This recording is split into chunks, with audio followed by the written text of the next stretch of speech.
Well, initially we had to pick a project that had to do with invisibility.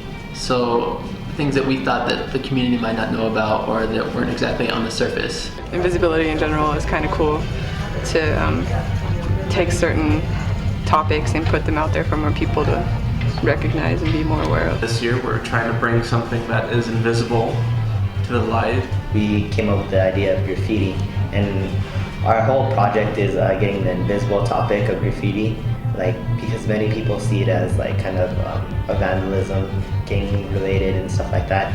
Well, it has to do with music, mainly the psychological effects of music and how it has a really strong emotional and even physical impact sometimes on ourselves.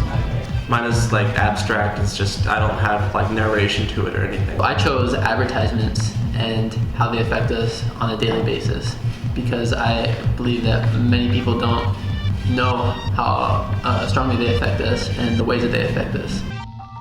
We wanted to find a theme that they could really dig into the city and the culture and research it and manifest it as a media project.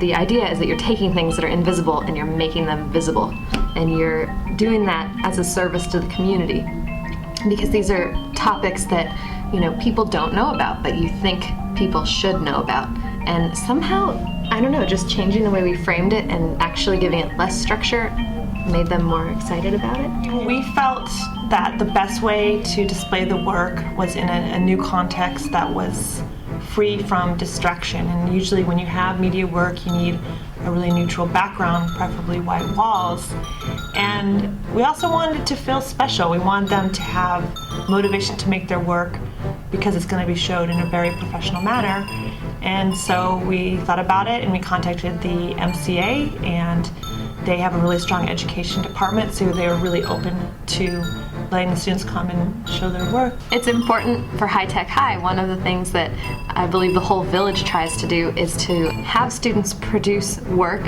where an authentic audience is going to experience the work. And so what more of an authentic audience could we have than going to an actual place in the community that is open to the public? I think this is my favorite project that I've ever done here at High Tech High because you use absolutely everything that you've learned up to now. We have to write our own script, so English comes into play. We have to set up our own interviews with the people, so public relations and dealing with people and their schedules comes into play. I have to go out and take pictures, so photography comes into play.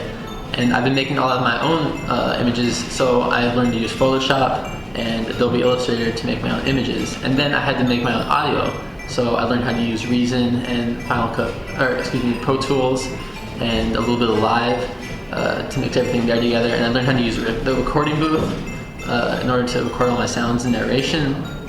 And then at the end I had to put all together with Final Cut Pro, so that's another piece of software that I had to use. And so when you use all these things together, you're not leaving anything out, and it's not like you're just focusing on writing a paper or you're just focusing on going out and taking images. This project is designed so that you use everything that you've built up to now in your education, and you're using it to the fullest, and I think that's what a senior project should be.